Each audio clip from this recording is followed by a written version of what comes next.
My name is Carmen Suarez, and for 18 years, I kept a secret that ate away at my soul. The truth about how my husband and his parents threw me out of the house when I was pregnant, believing I was infertile. Now, looking at my daughter in her white doctor's coat, I know every tear was worth it. It all began 18 years ago when I married Eduardo Montero. We were young, in love, and full of dreams. I worked as a nurse at Central Hospital, and he had just joined the family real estate business. His parents, Antonio and Gloria, never approved of our marriage. "A simple nurse isn't enough for our son," Gloria would say whenever she could. "We need grandchildren to continue the family legacy." For 2 years, we tried to conceive without success. Each month brought new disappointments, and with each failure, the pressure from my in-laws increased. Still nothing. Gloria would ask during family dinners, "Perhaps you should see a specialist, Carmen. The problem must be yours. The Monteros have never had fertility problems." Eduardo, who defended me at first, began to grow distant. Family dinners became torture, full of indirect comments and looks of contempt. One day, after another negative result, Eduardo exploded. "I can't go on like this. I need heirs, Carmen. My family needs the Montero name to continue." "We can keep trying," I pleaded. "There are treatments, specialists." "We've waited too long," he interrupted. "My parents are right. I need a wife who can give me children." That night, I cried myself to sleep. The next morning at the hospital, I fainted during my shift.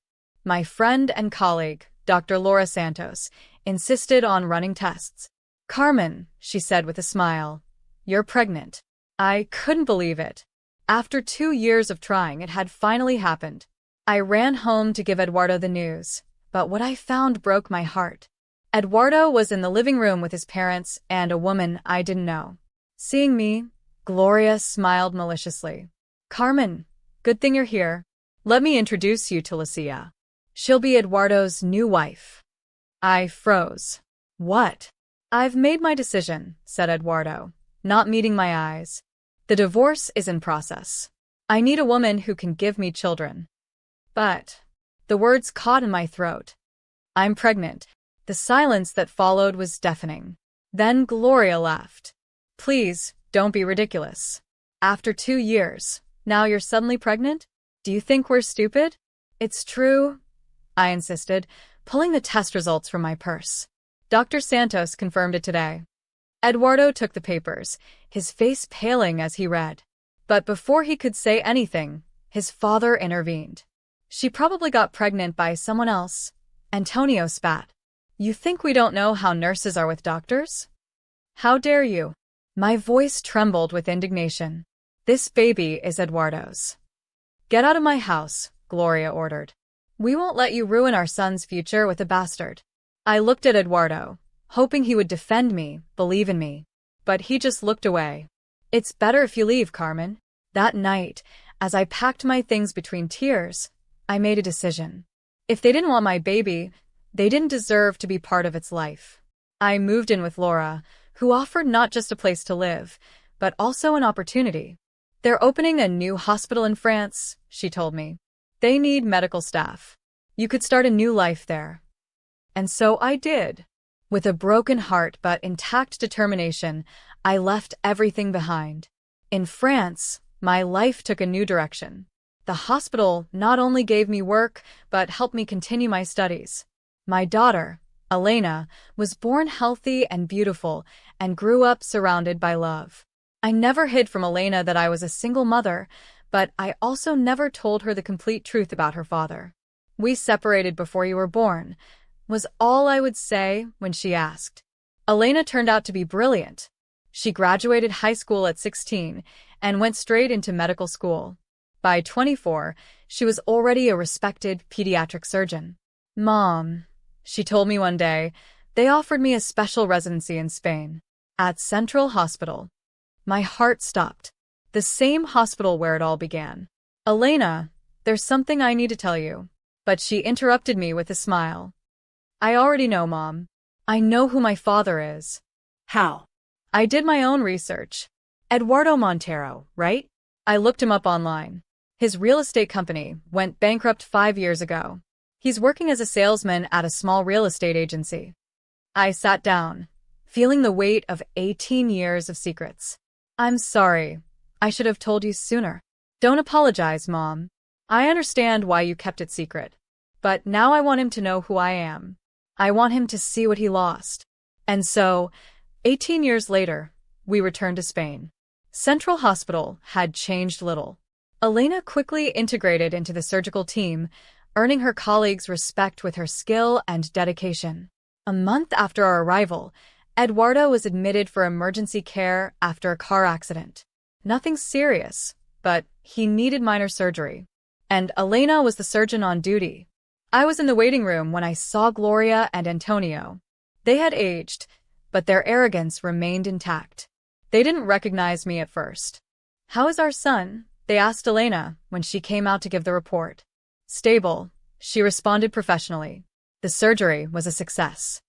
"Thank God," Gloria sighed. "You're very young to be a surgeon. What's your name, dear?" Elena looked at me, and I nodded slightly. It was her moment. "Dr. Elena Suarez Montero," she said clearly. "And I think we have a pending conversation about why you rejected your granddaughter before she was born." The color drained from their faces. Gloria swayed, and Antonio had to support her. "Carmen," she whispered, finally recognizing me. "It can't be." "Oh, but it is," said Elena. "You know, I always wondered why my mother never spoke ill of you. Now I understand she didn't need to. Your actions speak for themselves." But, Gloria stammered. "We thought that my mother was lying? That the baby wasn't Eduardo's? Well, here I am. And I assure you that DNA tests will confirm everything if you have doubts." At that moment, Eduardo came out of recovery. Seeing me, his eyes filled with tears. "Carmen, after all these years." "Dad," interrupted Elena, her voice cold as ice. "I'm your daughter, the one you rejected before I was born. The one who, according to your family, couldn't exist because my mother was infertile." Eduardo looked between us repeatedly, recognition dawning on his face. You're identical to my sister when she was young. I'm your daughter, doctor, surgeon, and living proof that you made the biggest mistake of your life." The following weeks were a whirlwind of emotions. Eduardo tried to contact us repeatedly, sending messages, flowers, apologies. Gloria and Antonio showed up at the hospital with expensive gifts, trying to buy the forgiveness they thought money could get. "I don't want anything from you," Elena told them. "My mother gave me everything I needed. Love, education, values. Things money can't buy." One afternoon, while we were having coffee in the hospital cafeteria, Eduardo approached our table. He looked aged, defeated. "Carmen, Elena, please. I need you to listen." Elena looked at me, waiting for my reaction. I nodded slightly. "You have 5 minutes," she said. "I've lived with this remorse for 18 years, Eduardo began. "After you left, Carmen, I discovered that Lucia couldn't have children. The irony didn't escape me. My parents insisted we keep trying, but after 5 years, she left me for another man." "Karma," murmured Elena. "The family business went bankrupt because I made bad decisions, trying to fill the void I felt. I lost everything. My marriage, my money, the community's respect. But what hurts most is having lost the chance to watch my daughter grow up." "That was your choice," I replied softly. "You chose to believe the worst about me instead of trusting your wife." "I know. And I'm so sorry. Elena, you're everything I ever dreamed of in a daughter. Intelligent, successful, strong. Like your mother." Elena stared at him. "You know what's saddest? That everything I am is thanks to her. The woman you discarded as if she were worthless raised me alone, worked hard to give me an education, and never, not once, spoke ill of you. She let me form my own opinion about the father who abandoned me." Eduardo lowered his head, tears falling onto the table. "I don't expect you to forgive me," he finally said. "I just wanted you to know how much I regret what I did, and how proud I am of the woman you've become, Elena, thanks to your mother." He stood to leave, but Elena stopped him. "Dad." It was the first time she'd called him that. Eduardo froze. You can't get back the last 18 years. But if you really want to be part of our lives, you'll have to earn it. And that includes keeping your parents away until they prove they've changed. Whatever it takes, he responded with a trembling voice. Whatever it takes. The following months were about adjustment. Eduardo kept his word, establishing clear boundaries with his parents. Elena, while maintaining professional distance, allowed him small moments of connection.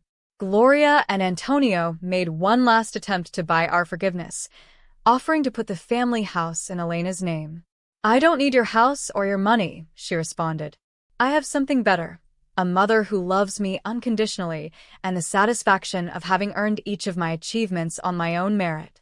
Watching them leave, defeated and ashamed, was a bittersweet victory. I felt no joy in their humiliation, but rather a deep gratitude for the path life had forced me to take. One day, while Elena was performing a particularly difficult surgery, I ran into Laura, my old friend, now the hospital director. You know, she said, watching Elena through the operating room window. That day, when we discovered your pregnancy, I never imagined that little life would become one of our best surgeons. I did, I replied with a smile. From the moment I held her in my arms, I knew she was destined for great things. Do you regret not telling them the truth sooner? I thought about the last 18 years, the nights of study, the sacrifices, the shared joys, the unconditional love between mother and daughter. No. They weren't ready to be her family then, and she didn't need them. Everything happened exactly as it should have. Elena came out of surgery successful, as always. Seeing us, she smiled. Family lunch. Of course, I replied. Should we invite your father? She thought for a moment. Yes, I think he's earned it. Besides, I wanted to hear about my latest research. I'm working on an innovative treatment for infertility. The irony made us both laugh. As we walked to the cafeteria, I observed my daughter with pride. Strong, brilliant, compassionate, everything her grandparents said she couldn't be for being the daughter of a simple nurse. Sometimes, life's best gifts come disguised as rejections and losses. My infertility gave me the freedom to raise an extraordinary daughter away from toxicity and prejudice. And now, 18 years later, that same daughter was changing lives and breaking stereotypes, one patient at a time. Mom, Elena pulled me from my thoughts. Thank you for everything. For what, my love? For being strong when everyone turned their backs on you. For believing in me before I existed. For showing me that a person's true worth isn't in their last name or bank account, but in their actions. I hugged her tight, feeling that the circle was finally closing. The pain of that rejection, the tears shed, the sacrifices made, everything had been worth it for this moment. Because in the end, the best revenge wasn't proving them wrong. It was raising a daughter who never needed their approval to shine. Thanks for watching. See you again in the next video. Stay stunned.